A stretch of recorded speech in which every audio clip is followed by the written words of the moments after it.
नमस्कार, स्वदेश न्यूज देख रहे हैं आप। मैं हूं आपके साथ अभिजीत तिवारी। पीएम और सीएम ने बढ़ाया मान, जनजातीय संस्कृति को मिली पहचान।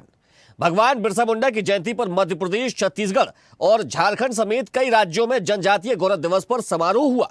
मध्य प्रदेश के जबलपुर में कार्यक्रम को प्रधानमंत्री नरेंद्र मोदी ने गुजरात के नर्मदा जिले से वर्चुअली संबोधित किया और विकास परियोजनाओं का शुभारंभ किया। पीएम ने कहा कि पहले की सरकारों ने जनजातीय वर्ग को भुला दिया था, लेकिन एनडीए की सरकार ने जनजातीय नायकों को सम्मान देने का काम किया है। वहीं मुख्यमंत्री डॉक्टर मोहन यादव ने बिरसा मुंडा और शहीद छितू किरार की प्रतिमाओं का लोकार्पण किया। सीएम ने ब्रिटिश शासन के खिलाफ आदिवासी संघर्ष के प्रतीक बिरसा मुंडा के बलिदान को याद किया। उन्होंने कहा कि जनजातीय समाज की संस्कृति और अधिकारों की रक्षा सरकार की प्राथमिकता है। मुख्यमंत्री ने कहा कि जनजातीय गौरव दिवस ने नई पीढ़ी को वीर जननायकों के बलिदान, शौर्य और साहस से परिचित कराया है। उन्होंने कहा कि हमारे जनजातीय भाई बहनों ने हमेशा अपनी माटी और अपनी संस्कृति के लिए जी जान से लड़ाई लड़ी है। सीएम ने कहा कि जनजातीय संस्कृति ने समृद्ध अलीराजपुर क्षेत्र किसी स्वर्ग से कम नहीं है। झारखंड के सीएम हेमंत सोरेन ने कहा कि हमारे जनजातीय नायकों ने जनजातीय अंचलों से आजादी के लिए आवाज उठाई, जिससे आज के युवा और समाज को प्रेरणा मिलती है। तो मुख्यमंत्री डॉक्टर मोहन यादव ने क्या कहा, सबसे पहले आपको सुनवा देते हैं। हमारे लिए आज बिरसा मुंडा जी की जयंती के अवसर पर आपसे मैं बात कर रहा हूं, तो मैं पहले अंग्रेजों के उस काल की याद दिलाता हूं। अंग्रेजों ने हमारे देश के अंदर हमारे सभी क्षेत्रों में लूटा, खसोटा, तमाम प्रकार के अन्याय अत्याचार किए। अपने छोटे छोटे स्वार्थ के कारण से खून की नदियां बहाई। दिखने के गोरे चिट्टे लेकिन मन के पूरे काले। जल, जंगल, जमीन, धर्म, गरीबी, सबके बारे में अन्याय करने वाले। ऐसे समय में जिनके लिए पूरे दुनिया के अंदर उनकी सत्ता थी, पूरी दुनिया थर-थर कांपती थी। मुझे इस बात का गर्व है, 1857 के उस क्रांतिकारी युद्ध के पहले से अंग्रेज जब तक रहे, लगातार उनकी बंदूक, तोप, उनके आगे तीर धनुष और अपने हथियार से लड़ने वाले ये जनजाति समाज को प्रणाम करता हूं, आपका अभिनंदन करता हूं। अब जनजातीय गौरव दिवस पर भगवान बिरसा मुंडा को लेकर प्रधानमंत्री नरेंद्र मोदी ने भी अपने विचार व्यक्त किए, वो भी सुनवाते हैं। जनजातीय गौरव हजारों वर्षों से हमारे भारत की चेतना का अभिन्न हिस्सा रहा है। जब जब देश के सम्मान, स्वाभिमान और स्वराज की बात आई, तो हमारा आदिवासी समाज सबसे आगे खड़ा हुआ। हमारा स्वतंत्रता संग्राम इसका सबसे बड़ा उदाहरण है।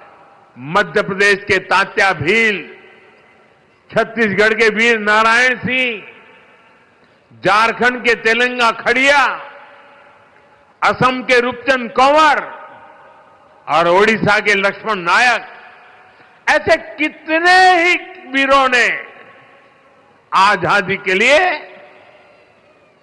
अपार त्याग किया, संघर्ष किया, जीवन भर अंग्रेजों को चैन से बैठने नहीं दिया। तो 15 नवंबर 1875 को छोटा नागपुर क्षेत्र के अलीहातू में बिरसा मुंडा का जन्म हुआ, जो कि वर्तमान में झारखंड में है। और उन्होंने अंग्रेजों के खिलाफ ऐसी क्रांति छेड़ी कि अंग्रेजों को नाकों चने चबवा दिए। और उनकी वीरता के बाद और उनके वीरता के किस्से लगातार जनजातीय समुदाय को सुनाए जाते रहे। उनकी वीरताओं से जनजातीय समाज के जो युवा हैं, जो समाज के लोग हैं, वो लगातार प्रेरणा लेते रहे। इसके लिए जनजातीय गौरव दिवस मनाया जा रहा है। और प्रधानमंत्री नरेंद्र मोदी और मध्य प्रदेश के मुख्यमंत्री डॉक्टर मोहन यादव, या फिर झारखंड के मुख्यमंत्री हेमंत सोरेन, छत्तीसगढ़ के मुख्यमंत्री विष्णुदेव साय, तमाम अलग अलग जगहों पर, अलग अलग राज्यों पर कार्यक्रमों का आयोजन किया गया। और सभी ने भगवान बिरसा मुंडा और जनजातीय उत्थान के लिए किस प्रकार से सरकार की योजनाएं चलाई जा रही हैं, इन पर विशेष रूप से फोकस किया। तो चलिए आज इसी विषय पर करेंगे चर्चा, लेकिन सबसे पहले परिचय करवा देते हैं अपने मेहमानों से। हमारे साथ जनजातीय विशेषज्ञ डॉक्टर एसपी सिंह जुड़ गए, आपका बहुत स्वागत है। साथ ही झारखंड स्टेट एडिटर हिमांशु प्रियदर्शी भी हमारे साथ जुड़ गए, आपका भी बहुत स्वागत है। मैं चर्चा की शुरुआत डॉक्टर एसपी सिंह से करूंगा। देखिए एसपी सिंह जी, हमारे देश के जो महानायक हैं, महापुरुष हैं, जिन्होंने अंग्रेजों के खिलाफ लड़ाइयां लड़ी है, उन्हीं में से एक है बिरसा मुंडा जी। और बिरसा मुंडा जी ने जिस प्रकार से जो अपना पूरा योगदान दिया है, उनकी जो वीरता के किस्से हैं वे जन जन तक पहुंचाने के लिए, उनके यानी कि उनकी जो कहानियां हैं, उनकी वीरता के जो किस्से हैं, वो हर घर में पहुंचने चाहिए थी, लेकिन ये नहीं किया गया है। अब उसको लेकर एक पूरी जो है एक पूरा आयोजन किया जा रहा है और लोगों तक पहुंचाया जा रहा है। कैसे देखते हैं इसको एसपी सिंह जी? एसपी सिंह जी, क्या आप मुझे सुन पा रहे हैं? चलिए ठीक है। हिमांशु जी क्या कहेंगे आप? हिमांशु जी माइक अनम्यूट कर लीजिए, आप माइक अनम्यूट कर लीजिए, आपकी आवाज मुझ तक नहीं आ पा रही है। म्यूटेड है। आपको आवाज आ रही है मेरी? जी जी सुन पा रहा हूँ। देखिए अभिजीत, पहली बात तो ये है कि ऐसा नहीं है बिल्कुल भी कि बिरसा मुंडा के किस्से लोगों को पता नहीं है। तो मैं यहाँ आपकी इस राय से इत्तेफाक नहीं रखूंगा। हालांकि जब बिरसा मुंडा का जन्म हुआ 1874 में और 25 साल की उम्र में ही उनका निधन भी हो गया था अंग्रेजों की जेल में, लेकिन इस 25 साल में उन्होंने जो जो काम किए आदिवासियों के उत्थान के लिए, उनके हकों की जो लड़ाई उन्होंने अंग्रेजों के खिलाफ लड़ी, उसकी चर्चा इतिहास की किताबों में और आम जनजातीय जनमानस में भी भरपूर है।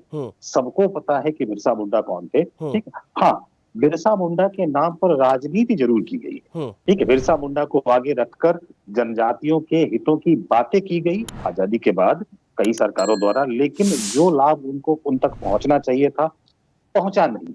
इसीलिए आप देखेंगे कि एक लंबे समय से जो जनजातीय क्षेत्र थे वहां पर अलग राज्य की मांगे उठती रही, जैसे झारखंड का बिहार से अलग होना, छत्तीसगढ़ का मध्य प्रदेश से अलग होना।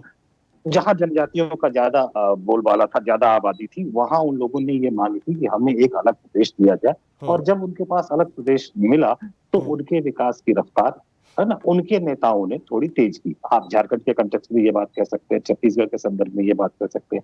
मध्य प्रदेश थोड़ा अलग जरूर रहा है। जी जी, देखिए जिस प्रकार से आपने अभी बात जो कही है कि राजनीति भले होती रही है, लेकिन अगर उस राजनीति को भी केंद्र में रखा जाए और उसी राजनीति के चक्कर में भी अगर हम कह दें कि तमाम सारी योजनाएं चला दी गई, उनका उत्थान किया गया, उन्हें मुख्यधारा से जोड़ा गया, तो कहीं ना कहीं एक जो वर्ग जो बहुत पीछे था उसको मुख्यधारा से जोड़ने का काम भी तो किया जा रहा है। बिल्कुल बिल्कुल, आपकी इस बात से इनकार नहीं किया जा सकता, लेकिन जो लाभ समाज के अन्य वर्गों को मिला, जनजातियों को वो लाभ मिलने में काफी वक्त लगा है। और अब भी एक बहुत बड़ी संख्या, बहुत बड़ी आबादी ऐसी है जो अब तक समाज की मुख्य धारा से वो लाभ हासिल नहीं कर पाए हैं जो बाकी वर्गों को मिल रहा है। कहने का अभिप्राय मेरा ये था। ठीक है। देखिए हिमांशु प्रियदर्शी जी, आप झारखंड देखते हैं, पूरा झारखंड से वहाँ की राजनीति को समझते हैं, जनजातीय बाहुल पूरा वो राज्य है। किस प्रकार से वहाँ पर योजनाओं का क्रियान्वयन किया जा रहा है और जो योजनाएं चलाई जा रही है जनजातीय वर्ग के उत्थान के लिए, क्या वास्तविकता में उन तक पहुंच रही है वो? आप उसके लिए अगर आप झारखंड के गाँव में जाएं तो आपको काफी परिवर्तन अब देखने को मिल रहा है।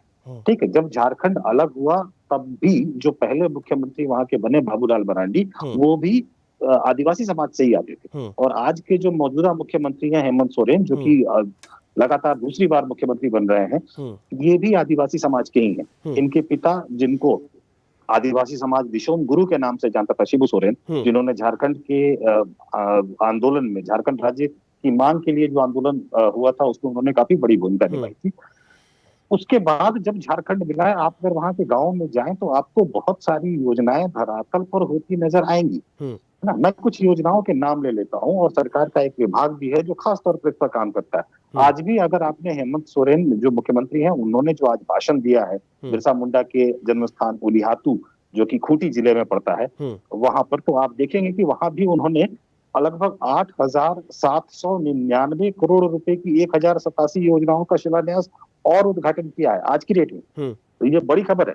8,799 मतलब लगभग समझिए 9,000 करोड़ की योजनाओं का उन्होंने उद्घाटन किया है, जो कि आदिवासियों के लिए ही केंद्रित है। इसके अलावा अगर मैं आपको कुछ योजनाओं के नाम बताऊं जो वहां चल रही हैं, जैसे बिरसा हरित ग्राम योजना है, बिरसा मुंडा तकनीकी छात्रवृत्ति योजना है, ये वहां चलती है। इसके अलावा समेकित बिरसा ग्राम शह कृषक पाठशाला है, जिसमें किसानों को एजुकेशन दिया जाता है कि मॉडर्न फार्मिंग आप कैसे करें। इसके अलावा सिंचाई कूप संवर्धन योजना है, बिरसा आवास योजना है जिसके तहत जो आदिवासी समाज के व्यक्ति हैं उनके लिए घर सुनिश्चित किया जाता है कि ताकि उनके सर के ऊपर में छत रहे। तो ऐसी बहुत सारी योजनाएं हैं जो सरकार चला रही है। सरकार का एक विभाग है जिसको हम कहते हैं, जिसका नाम है Jharkhand state livelihood promotion society. विभाग तो खैर ग्रामीण विकास विभाग है, उसके तहत ये काम करता है। और ये जो डिपार्टमेंट है ये ग्रामीण महिलाओं के आय को सुनिश्चित करने और उनके उत्थान के लिए बहुत सारे काम कर रहा है, बहुत सारे। मैं अगर गिनाने लगूंगा तो फिर मुझे लगता है कि आपका समय सारा का सारा यही खत्म हो जाए। अच्छा हिमांशु जी, देखिए मैं एक छोटा सा और सवाल मेरा ये है कि केंद्र सरकार की ओर से भी तमाम सारी योजनाएं जनजातीय उत्थान के लिए चलाई जा रही हैं, लेकिन अगर हम झारखंड को देखें तो झारखंड में सरकार केंद्र की नहीं है, ठीक है। तो जब योजनाओं के क्रियान्वयन की बात आती है तो जब दो अलग अलग सरकारें होती हैं तो क्या किसी प्रकार के क्रियान्वयन में दिक्कत जाती है, किसी प्रकार का डिस्प्यूट देखने को मिलता है, या उतनी सरलता के साथ सारी योजनाएं जो केंद्र से हैं वो वहां पर पहुंच रही हैं? मौजूदा समय में तो ज्यादा विवाद देखने को नहीं मिल रहा है। हाँ, राज्य की ये शिकायत जरूर है कि केंद्र की तरफ से जितनी सहायता राशि मिलनी चाहिए उतनी नहीं मिल पा रही, जो कि कंपैरेटिवली अगर दूसरे स्टेट्स को देखें तो उनको जितनी राशि मिलती है, झारखंड की जितनी डिमांड रहती है उसके हिसाब से उनको राशि नहीं मिल पाती है, ऐसा राज्य सरकार का आरोप है। ठीक है, लेकिन जहां तक योजनाओं के क्रियान्वयन का सवाल है तो केंद्र सरकार की योजना हो या राज्य सरकार की योजना हो, जमीन पर उसको क्रियान्वित राज्य सरकार को ही करना पड़ता है। और केंद्र सरकार की ओर से जो भी सहयोग मिलता है उसको लेकर राज्य सरकारों को ये काम करना ही पड़ता है। तो ऐसा नहीं मुझे कहीं दिखा कि केंद्र सरकार की कोई योजना है। जैसे मैं आपको एग्जांपल के तौर पे बताऊं कि केंद्र सरकार ने ट्राइबल रिसर्च इंस्टीट्यूट के लिए फंडिंग की है। तो ट्राइबल रिसर्च इंस्टीट्यूट बनाने हैं तो वो झारखंड में भी बन रहे हैं, मध्य प्रदेश में भी बन रहे हैं। इसके अलावा म्यूजियम बनाने की बात है, ट्राइबल म्यूजियम जो है वो मध्य प्रदेश में भी है, नए बनाने की बात है, झारखंड में भी बनाने की बात है। तो उसके लिए केंद्र सरकार बजट फंड दे रही है, बाकी पैसा राज्य सरकार लगाएगी और ये काम करेगी। तो दोनों सरकारें मिलकर काम करती हैं। ये कोई ऐसा विषय नहीं है जिस पर बहुत ज्यादा झगड़ा हो राज्य और केंद्र सरकार के बीच में। ठीक है, ठीक है। हमारे साथ छत्तीसगढ़ से state director doctor Sanjay Shekhar ji जुड़ गए। डॉक्टर संजय जी, छत्तीसगढ़ में देखिए एक बहुत बड़ी आबादी है जो जनजातीय वर्ग की है, आदिवासी वर्ग की, और वहां के जो मुख्यमंत्री वे खुद आदिवासी वर्ग से आ रहे हैं। उनके उत्थान के लिए किस प्रकार की योजनाएं छत्तीसगढ़ में चलाई जा रही हैं, क्योंकि बड़े आयोजन अब जनजातियों को केंद्र में रख करके किए जा रहे हैं? जी, निश्चित तौर पर छत्तीसगढ़ को जब ट्राइबल स्टेट की चर्चा होती है तो उसमें सबसे पहले छत्तीसगढ़ की चर्चा होती है, और इसी बेस पे छत्तीसगढ़ राज्य का निर्माण भी हुआ था, क्योंकि 32% प्लस आबादी छत्तीसगढ़ में ट्राइबल की है। और इसी बेस पे आपने देखा कि जब इस बार भारतीय जनता पार्टी ने यहाँ जीत दर्ज की तो उसके बाद ट्राइबल के हाथ में कमान दी गई। विष्णुदेव साय उसी कम्युनिटी से आते हैं।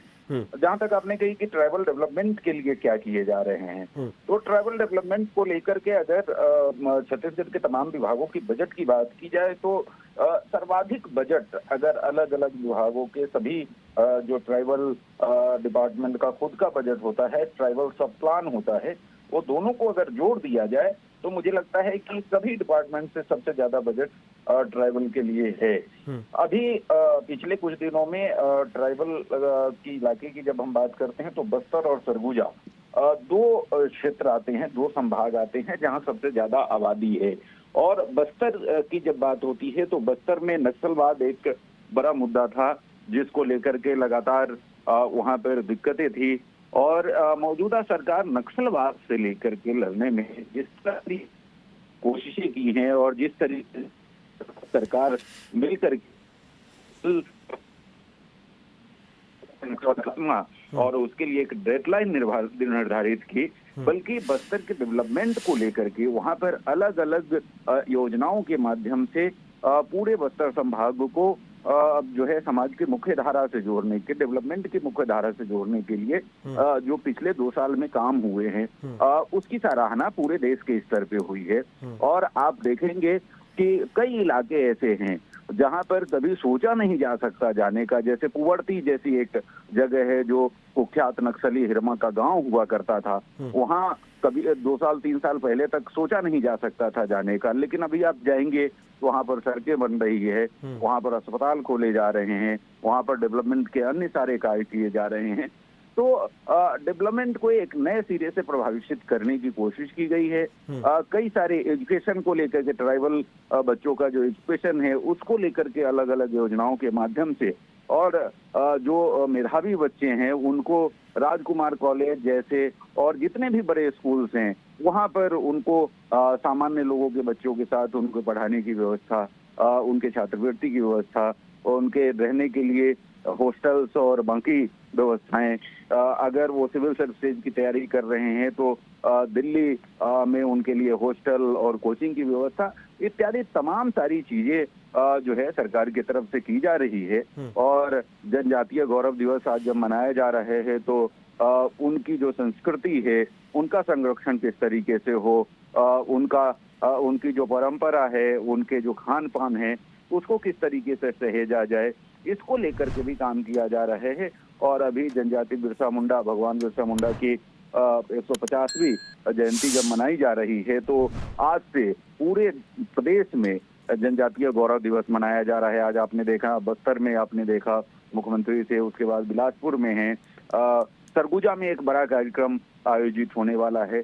तो पूरे प्रदेश में जनजातीय गौरव दिवस इस तरीके से आदिवासियों की संस्कृति, परंपरा, उनके खान पान के संरक्षण और साथ में उनके डेवलपमेंट को लेकर के झांकी इसके माध्यम से प्रस्तुत की जा रही है। जी ठीक है, ठीक है। एसपी सिंह जी, देखिए भारत की आबादी का एक बहुत बड़ा तबका जो कि मूलभूत सुविधाओं से वंचित था, लेकिन अब उसको मुख्य धारा में लाने की लगातार प्रयास किए जा रहे हैं, कई योजनाएं चलाई जा रही हैं। सरकार के इन प्रयासों को कैसे देखते हैं आप?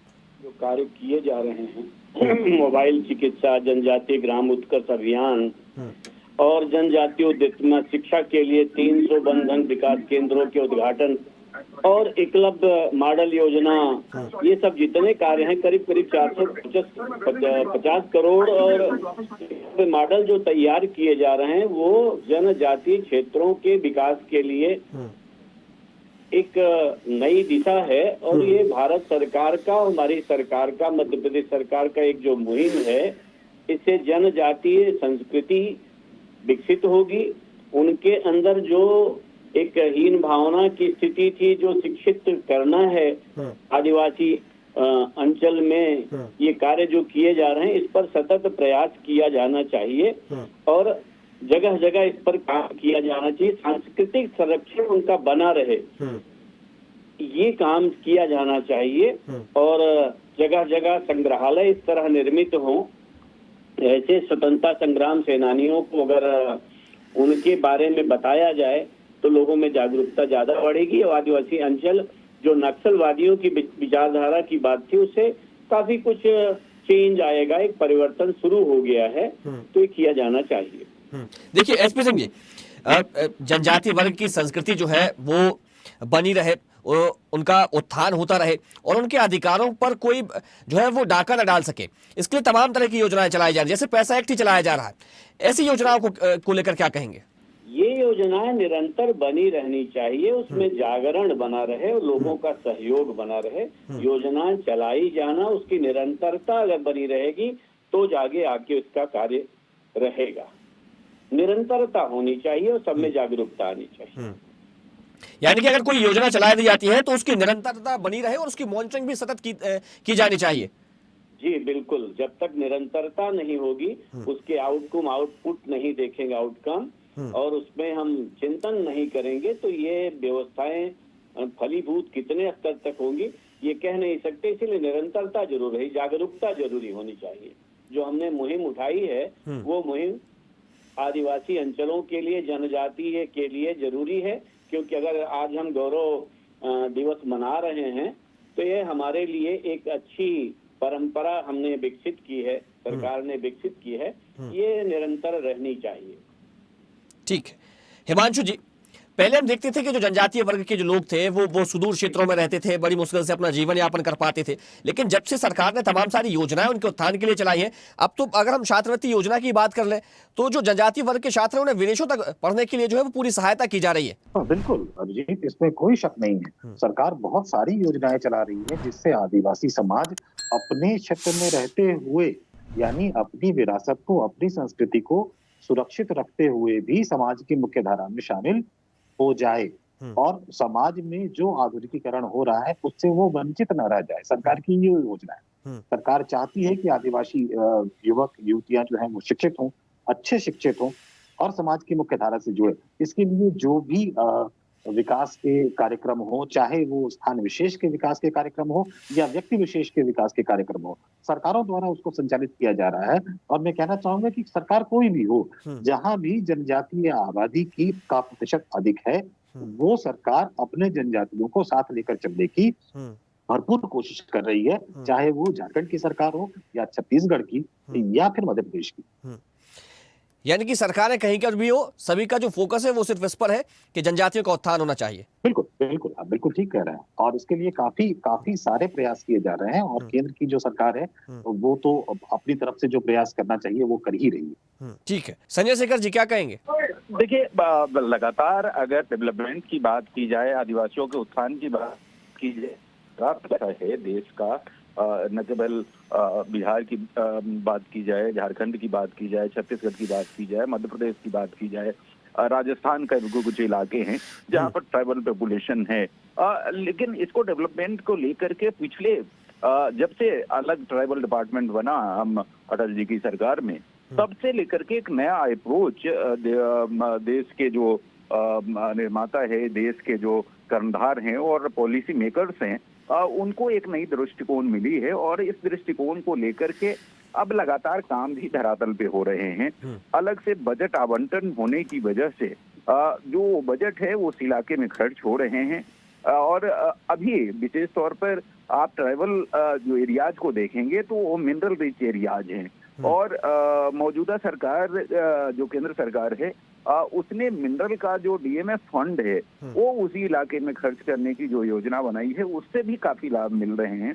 तो मुझे लगता है कि धीरे धीरे, हालांकि ये जो पिछड़ापन है इलाकों का, ये एक दिन का नहीं है, एक विरासत है, एक लंबी इसकी हिस्ट्री है और रातों रात चीजें बदल जाएगी ऐसा नहीं है, समय लगेगा। लेकिन अगर नीयत ठीक हो, नीति ठीक हो तो उसका लाभ मुझे लगता है कि निश्चित तौर पर दिख रहा है और मिलेगा। लेकिन एक लंबी कोशिश उसके लिए जरूरी है और ईमानदारी से पॉलिटिकल विल के साथ अगर उसको किया जाए। जैसे मैं छत्तीसगढ़ के संदर्भ में बात करूं तो बस्तर में जिस तरीके से काम हो रहा है, नक्सलवाद का खात्मा तो हो जाएगा, लेकिन नक्सलवाद के खात्मे के बाद उन इलाकों का, वहां के रहने वाले जो आदिवासी हैं, यानी कि ये भी फिर एक लंबी लड़ाई है। बिल्कुल बिल्कुल लंबी लड़ाई है और उनकी आकांक्षाओं के अकॉर्डिंग। ठीक है, हिमांशु जी कुछ कहना चाह रहे हैं? हिमांशु जी। संजय जी की बात को आगे बढ़ा रहा हूँ। आदिवासियों की संस्कृति के संरक्षण के नाम पर वर्षों तक उनके विकास के लिए कोई काम नहीं किया गया। तो संजय जी बिल्कुल ठीक कह रहे हैं कि रातों रात स्थिति में परिवर्तन संभव नहीं है, लेकिन अब जब आदिवासियों के नाम पर अलग राज्य बन गए हैं, उनका नेतृत्व ही उन राज्यों की देखभाल कर रहा है, तो हम ये उम्मीद जरूर रखें कि आगे आने वाले कुछ समय में स्थितियों में काफी सकारात्मक परिवर्तन आएगा और अभी जो दिख रहा है उसकी तारीफ तो बनती है। ठीक है, देखिए समय की सीमा, इस चर्चा को यही विराम देना पड़ेगा। हमारे साथ जुड़ने के लिए आप तीनों का बहुत शुक्रिया। तो भगवान बिरसा मुंडा की जयंती बड़े ही उत्साह के साथ मनाई गई, धूमधाम के साथ कई राज्यों में मनाई गई।